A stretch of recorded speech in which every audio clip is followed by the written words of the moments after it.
বিসমিল্লাহির রহমানির রহিম। আসসালামু আলাইকুম। প্রিয় বন্ধুরা, আশা করি সকলে ভালো আছেন।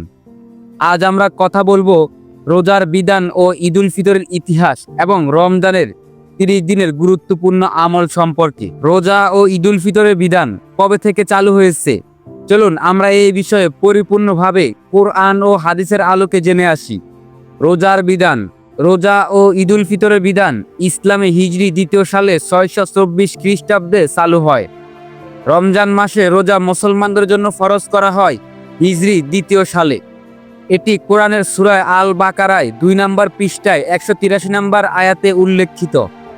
হে ঈমানদারগণ, তোমাদের উপর রোজা ফরজ করা হয়েছে, যেমন ফরজ করা হয়েছিল তোমাদের পূর্ববর্তীদের উপর, যাতে তোমরা মুত্তাকি হতে পারো। ঈদুল ফিতরের বিধান। রমজান মাসের রোজা সম্পূর্ণ করার পর প্রথম শাওয়াল মাসের 1 তারিখেই ঈদুল ফিতর উদযাপনের বিধানও হিজরি 2য় সালেই শুরু হয়। রাসূল সাল্লাল্লাহু আলাইহি ওয়াসাল্লাম এই হিজরির 2য় সালে প্রথম ঈদুল ফিতরের নামাজ আদায় করেন এবং ঈদ উদযাপনের প্রচলন করেন। এরপর থেকে মুসলিম উম্মাহ প্রতি বছর রমজান মাসে রোজা রাখে এবং শাওয়ালের 1 তারিখে ঈদুল ফিতর উদযাপন করে আসছে। এই বিধান অনুযায়ী প্রাপ্তবয়স্ক মুসলমানদের জন্য রমজান মাসে সুবহ সাদিক থেকে সূর্যাস্ত পর্যন্ত উপবাস থাকা বাধ্যতামূলক করা হয়, যা ইসলামিক শরীয়তের মূল 5টি কাজের মধ্যে অন্যতম একটি কাজ। আমরা এতক্ষণে রোজা ও ঈদুল ফিতরের বিধান সম্পর্কে জানলাম।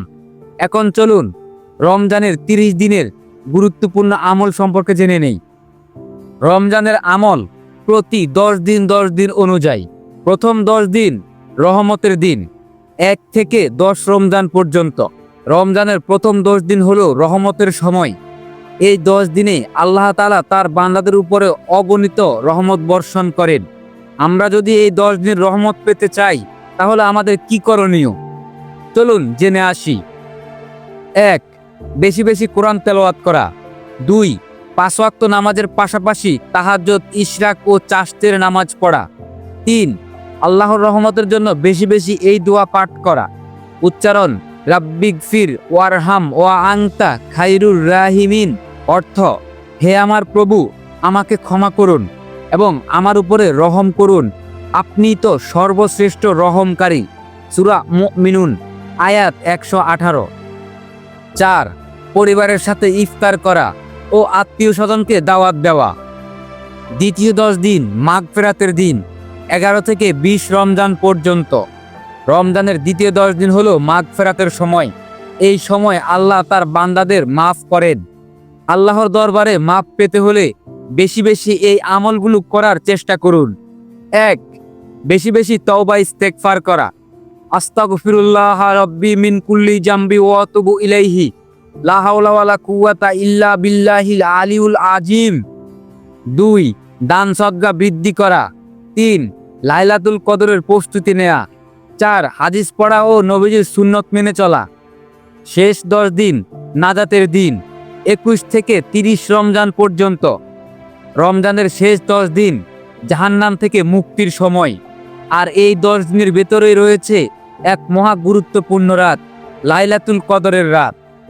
নাম্বার 1, লাইলাতুল কদরের রাত তালাশ করা এবং বেশি বেশি এই দোয়াটি পাঠ করা।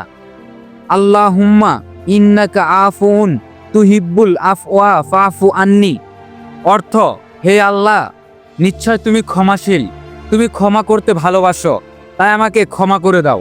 এই দোয়াটি বিশেষভাবে রমজানের শেষ দশকে লাইলাতুল কদরের রাতে বেশি বেশি পড়ার জন্য নবী মুহাম্মদ সাল্লাল্লাহু আলাইহি ওয়াসাল্লাম আমাদের শিক্ষা দিয়েছেন। 2. ইতিকাফ করা। 3. শেষ 10 দিনে বেশি বেশি তাহাজ্জুদ ও কিয়ামুল লাইল আদায় করা। 4. গরিব দুঃখী মানুষদের জন্য ফিতরা ও সদকা আদায় করা। রমজানের প্রতিটি দিনই গুরুত্বপূর্ণ, তবে আমরা যদি এই 30 দিনকে সঠিকভাবে ভাগ করে ইবাদত করি, তাহলে আমরা আল্লাহর রহমত, মাগফিরাত ও নাজাত পেয়ে যাব ইনশাআল্লাহ। আজকের মতো এই পর্যন্তই। রোজার এই গুরুত্বপূর্ণ আমলগুলো আমরা সবাই যেন আদায় করতে পারি। আল্লাহ তৌফিক দিন, আমিন। এবং আমাদের বন্ধু বান্ধবদের মাঝে শেয়ার করে দেব, যাতে তারাও রমজান সম্পর্কে পরিপূর্ণভাবে জানতে পারে। এবং এই ধরনের ভিডিও পেতে আমাদের চ্যানেলটি সাবস্ক্রাইব করে পাশে থাকুন। আজকের মতো এই পর্যন্তই।